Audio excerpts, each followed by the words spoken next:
അല്ല, ഇതിപ്പോ ഈ വീട്ടിലോട്ടുള്ള വഴി നമ്മൾ എങ്ങനെ കണ്ടുപിടിക്കും? അത് നമുക്ക് എങ്ങനെയും കണ്ടുപിടിക്കാം.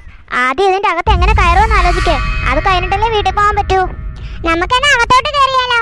നമ്മളെന്തിനാ ഇരിക്കുന്നേ? അല്ല, അകത്തോട്ട് പോവാൻ ഇവിടെ മുക്കിനും മൂലയിലും നിറച്ചു ഇരുട്ടാണല്ലോ. ഇതിപ്പോ എങ്ങനെ കണ്ടെത്തും ഏതാ വഴിയെന്ന്? അവിടെ ഒരു ഗേറ്റ് ഉണ്ടല്ലോ, എനിക്ക് തോന്നുന്നു അതാ വഴിയെന്ന്. എന്റെ പൊന്നടി, ആ സ്ഥലം കണ്ടിട്ട് തന്നെ പേടിയാവണ്. ചിക്കുനെ കൂടെ കൂട്ടിയിരുന്നെങ്കിൽ ഒരു ധൈര്യമായനെ. ഞാൻ പറഞ്ഞല്ലോ അവനെ വിളിക്കാൻ. അപ്പൊ നിങ്ങളല്ലേ പറഞ്ഞേ അവൻ വേണ്ട, അവൻ വന്നു കഴിഞ്ഞാൽ ഭയങ്കര ചെലവാണെന്ന് പോലും. ചെലവ്. ഇനിയിപ്പൊ എന്ത് ചെയ്യാനാ? നമ്മൾ 4 പേരല്ലേ ഉള്ളൂ. ധൈര്യം സംഭരിച്ചേ മുന്നോട്ട് നടന്നോ. മുന്നോട്ട് വെച്ച കാലേ മുന്നോട്ട് തന്നെ, പിന്നോട്ടില്ല.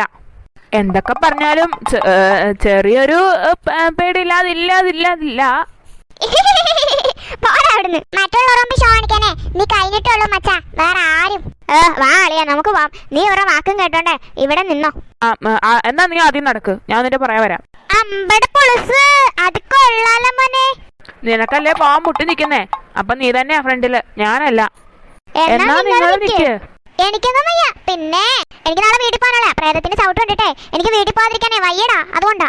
എന്നാ തുളസി പോട്ടെ. എനിക്കൊന്നും വയ്യ. ഒന്നാമതെ മനുഷ്യനെ പേടിച്ചിട്ട് കൈയും കാലം പറിക്കണേ.